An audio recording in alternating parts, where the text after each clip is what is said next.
నువ్వు టీవీలో వినేటప్పుడు నీకు ఫేవరెట్ స్పీకర్ ఉంటాడు. ఆయన తప్పు చెప్పినా నీకు అర్థం కాదు, ఎందుకంటే నువ్వు ఆల్రెడీ ఫ్యాన్ అయిపోయావు కదా. నువ్వు ఫ్యాన్ అయిపోయిన తర్వాత ఇంకేముంటుంది? ఆయన తప్పు చెప్తే నీకు అర్థం కాదు. అమ్మా అన్న చెప్పాడు, వాక్యం చెప్పింది కాదు, అమ్మా అన్న చెప్పాడు. అన్న బూతులు మాట్లాడినా, ఏంటన్నా అన్న అంత మంచి వాక్యం చెప్తుంటే ఆ ఒక్క పాయింట్ పట్టుకుంటావు ఏంటన్నా నువ్వు?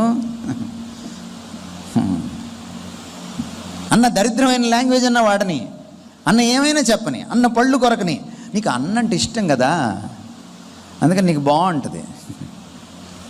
జాగ్రత్త. నువ్వెప్పుడైతే దైవజనురాళ్ళకి ఫ్యాన్ అయిపోతావో నీకు భక్తి పోయినట్టే.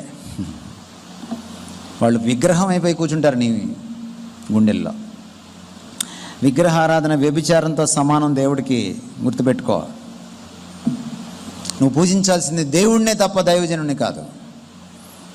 గౌరవించు, బట్ పూజించుకో. నీకు ఇష్టమైన దైవజనుడు, నీకు అతి ఇష్టమైన దైవజనుడు వాక్యం చెప్తుంటే కూడా నువ్వు వాక్య విమర్శ చేయకపోతే నువ్వు భక్తికి దూరం అయ్యే అవకాశం ఉంది. అంత్య దినాల్లో ఉన్నాం.